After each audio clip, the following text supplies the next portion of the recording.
Hey everyone, welcome back to the channel. Today I'm going to be talking to you about 7 productivity lessons that I wish I learned sooner. I'm sat here now at 26 and I was just thinking, if I'd have learned these things when I was maybe 18 or 19, I wonder how different things would be now. Hindsight is a beautiful thing, and by sharing these lessons, I'm hoping that you can incorporate some of these learnings and not make some of the same mistakes that I've made over the years. When I was coming up for the ideas for this video, I had it in my head that I was going to do this really fancy editing and use stock footage and loads of B-roll. However, it got me thinking that some of my favorite YouTubers over the years, my favorite videos of theirs are often just talking to the camera as if you were chatting to a friend. Now, obviously, it's a little bit different talking to a camera as opposed to talking to a friend, but you kind of get what I mean by that. And I feel like it's a lot more open and it just feels like more of a conversation. So in this video, I'm just going to be doing this. I've just made myself a cup of tea, big cup of tea actually. I'm just going to sit here and chat. I've got my phone open with some notes. I'm just going to talk to the camera about 7 lessons I've learned over the years with productivity. And hopefully this is going to help a few of you who are maybe a few years behind me. Maybe you're in your early 20s, maybe just getting into this sort of stuff. Hopefully this video is going to help. Make yourself a cup of tea and let's have a chat. So this brings me on to the first lesson that I've learned over the years, and that is that not every hour of every single day has to be productive. Now I know you're thinking, oh my God, did he just say that? Like, do I not have to be productive all the time? No, you don't. And this is something that I think it takes you a while to realize, but contrary to what YouTube and certain people might have you believe, you don't have to be productive every single hour of every single day. Like, it is okay for you to have some time where you're just chilling or you're not doing anything. You're just kind of sitting with yourself. In fact, what I've realized over the years is that that's often the most important time. Like just going for a walk and not having to have a podcast in or listen to something or do something like that, or driving without listening to anything. Though these are often the times where you get kind of your most clear thoughts and you get your best ideas. To some extent, I still struggle with this because I'm kind of a classic overachiever in the sense that I'm always trying to maximize my day and think, right, how can I use this time more productively? What can I combine together? Maybe if I'm driving, right, I'm going to listen to a podcast, or if I'm working out, I'm going to listen to something. And it kind of becomes an obsession to the point where you're just constantly pushing yourself. You're constantly thinking, right, how can I do more? How can I do more? And while it's really good from an achievement and progress point of view, it does get a bit detrimental to your mental health over a period of time. And this is kind of why I put this as my first lessons learned, because I'm a huge advocate of promoting good mental health. It's something that I have struggled with over the years, and thankfully I'm in like a really good place at the moment. However, I do appreciate that sometimes it is easy to neglect your mental health, particularly when you're in this world of trying to be as productive as you possibly can. It often goes to the back of the pile in terms of our priorities. I think it's really important to remind yourself that you don't have to be productive every single hour of every single day. You can work hard and maximize your day and still take an hour or two, maybe even more if you want, every single day where you just chill out, watch Netflix, play a game, whatever you like to do. Like, it doesn't have to be productive all of the time. The second thing that I wish I learned sooner, because this would have saved me loads of time and loads of headache over the years. Learn your chronotype. So if you don't know what I mean by chronotype, I'm not going to go into the scientific definitions and stuff. It is essentially how you function best.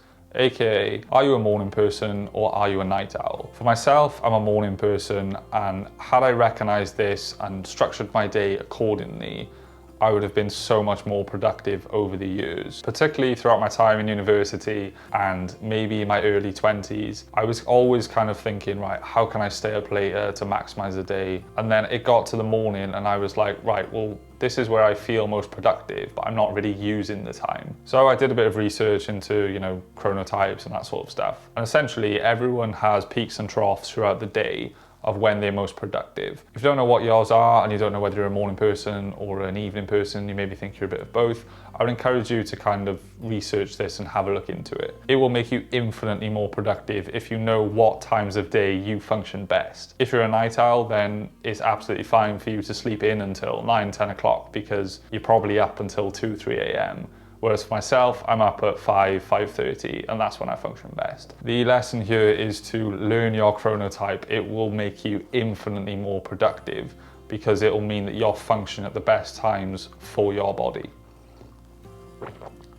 Okay, lesson number 3, and this is something that I look back now and I cringe at this, but the lesson is measure results, not hours spent. I used to pride myself on saying, yes, I've revised for 12, 14, sometimes 16 hours a day. I got to the library when it opened and I left when it closed, or maybe I didn't even leave when it closed and I was there until 2 a.m. I look back now and I kind of cringe at this because nowadays my mind is completely different. My perspective has changed massively. You should measure the results of the work that you're doing, not how long you spend doing the work. It is definitely necessary, particularly when you are learning a new skill, maybe to put in the reps, spend a lot of time, a lot of effort just kind of doing dull menial work over and over and over again. It's about putting in the reps at that stage. It's about just getting used to the task. With YouTube or with music or whatever you're creating, there is going to be a period of time where you're just putting in hours and there are no real results. But as long as you're getting the reps in, that is the most important thing. However, when you become a bit more advanced, I would suggest that you start to measure the results of what you're doing. Nowadays, I tend to look at things and my first question is, right, what is the minimum amount of time I can get that done in? And I think this changes as you get older as well, because you start to have less and less time. The lesson here that will make you so much more productive is to measure your results and don't measure the time spent. Don't pride yourself like I did when I was in university on saying, I revised for 10, 12, 14 hours. What were the results you got in those hours? So instead of saying I revised for 10 or 12 hours, you need to be measuring, okay, I put my notes together for that certain topic, I did that mock paper, and I also did that assignment. 3 results as opposed to measuring 12 hours. By measuring your results and not time spent, this will make you so much more productive as a result. Okay, the 4th lesson, and this is a practical one that you can all do if you don't already do it. This is something I wish I did back in school or when I was 16 or 17. And that is learning how to touch type. Now, I'm sure you all have seen Ali Abdaal's videos. If not, where have you been? You're probably living under a rock because, he's the productivity guru. I hadn't really ever heard of Ali up until 6 months ago, and I think his videos are great, but I've always kind of been into this world of productivity and self-development. So when I came across his videos, I was like, oh, this guy is like insane, they're so cool. And I watched his video where he talked about touch typing. And up until that point, I'd never really considered my typing style. And then I assessed my typing style and it was absolutely shocking. I was using like my index finger for the shift key and it was just, I didn't use my thumbs for spacebar and it was terrible. What I found as well was that I was getting so much neck pain from going like that and looking up and typing. And I thought, right, why have I never learned how to do this? So over the last couple of months, I've been learning how to touch type and I'm by no means quick. I'm probably around 40 words per minute with I think 95% accuracy. I tend to do a test every day on certain websites. I am getting a lot better. However, this has just made me so much more productive and has meant that I don't get neck ache or backache from looking down all the time. If you haven't started to do this, I would 100% recommend you do because it was kind of like the penny drop for me. I was just like, why haven't I done this before? This is kind of life-changing. I spend 8 to 10, probably 12, 14 hours a day actually at my desk. I'm always typing. If I can avoid looking down and neck ache, and if I can get really quick, this will increase my word count by this amount, which will mean that I'll be able to do this and I'll be able to do things a lot more quickly. Lesson learned here is learn how to touch type as soon as possible. This will make you so much more productive, particularly if you spend any amount of time in front of a computer, which, let's be honest, we all do. The 5th lesson that I've learned over the years is to be selective with what books you read. Now this is a controversial one because I know some people are going to say, oh, you should read every single self-development book in the chart and you should go through them all in order. I've been there and I've read the majority of them, and I have to say, after a while, they all kind of start to sound the same. What you'll notice in a lot of these books is that the writer has to hit a certain word count. So it's usually 65 to 80,000 words. So the first couple of chapters of the book will be really good. You'll be like, oh, okay, this is good, this makes sense. And then you'll notice that the rest of the book is just case studies and examples to kind of reinforce the point that they've already made. And you sit there thinking, well, hang on, I kind of understood this in the first chapter. I was hoping for a little bit more information, but it never really came. The lesson here is to be selective with which books you decide to read. And read books that you're interested in, and don't feel like you have to finish books if you feel like you've already got the gist of it and it's not really going anywhere. There's no point in wasting time just finishing a book just because your pride kind of gets in the way and you think, oh, well, I always finish books. This means I'm a starter and not a finisher. And then your whole productivity brain kicks in and you're like, no, I need to finish it for the sake of finishing it. And you think, oh, yeah, don't worry about that. If you're not getting the value from a book within the first 3 to 4 chapters, I don't see anything wrong with putting it down and picking up another book. This will make you more productive, if anything, because it means you're reading things that you're actually interested in, which means that you're more likely to implement them. The whole point of accumulating knowledge through reading books is to eventually implement that information. And also, don't feel like you have to read something just because it was on Tim Ferriss's book list or maybe Ryan Holiday's book list and everyone's read it, so you think you have to read it. A lot of the time will come to read certain books, and you'll notice that you'll see a book that you originally thought you'll never read. A few years later, you'll have a situation in your life and you'll be like, oh, okay, right, I'll read that. There's a time and place for a lot of books. Lesson number 6 is that multitasking does not make you more productive. I think we all know this, but I would like to reinforce this, mainly for myself, because I'm the type of person who thinks, right, how can I maximize washing the dishes? Like, what can I do while I'm washing dishes to make this more productive?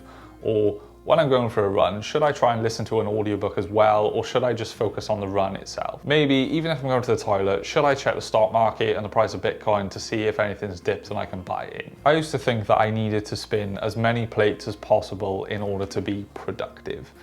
And we know this isn't the case. We know that neuroscience says that if you have 2 tasks which require some level of focus, the human mind is incapable of focusing on both of them at the same time.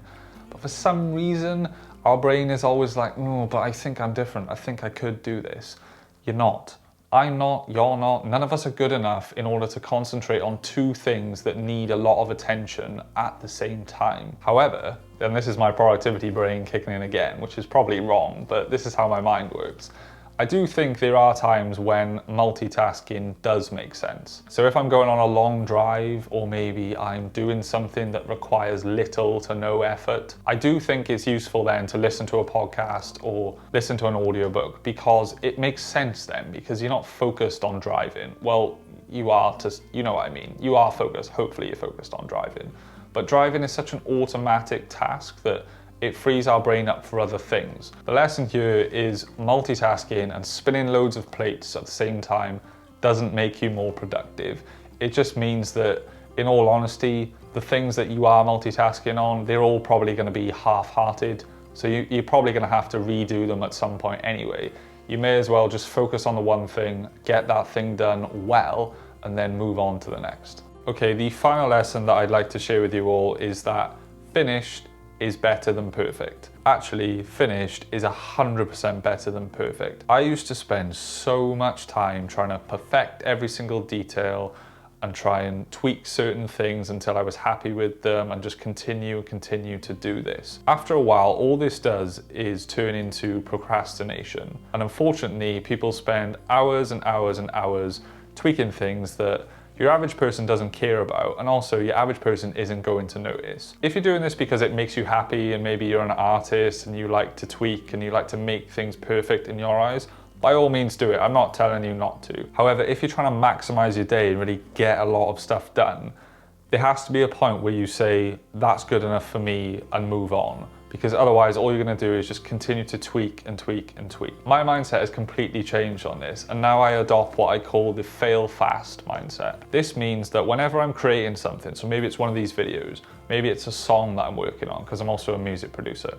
Maybe it's a dashboard in work that I'm creating for a stakeholder. Whenever I'm building something, I want to get feedback as soon as I possibly can and fail fast. So I want to show someone something that isn't perfect so I can just get their feedback and iterate on and move on to the next thing and incorporate what I've learned. Exactly like I have in these videos. These videos are not perfect, trust me, I know. You don't have to let me know in the comments. I know these videos aren't great. However, I'm adopting the mindset of failing fast by putting one out every single week, getting feedback and putting that into my next video so that I get better and better and better over time. I would much rather put out 100 videos and get better and better and better at every single one than put out 5 or 10 videos that I've spent hours and hours and hours on and that no one actually wants anyway. This is something that is big in the world of startups and business if you're into that sort of thing. What people recommend when you start a business or maybe a product idea is before you even get a product made, maybe before you even make a prototype, set up a landing page or set up a Facebook page and see if there's actually interest in your product. This gets rid of all of that faff of building something that no one wants. Fail fast and don't spend hours and hours perfecting something because you don't know what people want until you actually get the feedback anyway. The lesson here is don't spend ages and ages trying to perfect something. Done is a lot better than perfect. Guys, this was all for this video. I hope you really enjoyed this conversational style. I actually really enjoyed this. I think it's a lot more natural. Sometimes it is just really nice to grab a cup of tea, put the camera on and start talking. It also kind of reinforces these ideas for myself, which is really helpful. But I'm hoping that these lessons can give you some things to think about and how you can incorporate these into your life. That will mean that you'll become infinitely more productive and smash your goals and do whatever it is you're trying to do. I hope you enjoyed this video. If you did enjoy it, I would really appreciate it if you could hit the like button down below and consider subscribing to the channel for more content like this in the future. Other than that, I hope you all have a great day, take care, and I'll see you soon.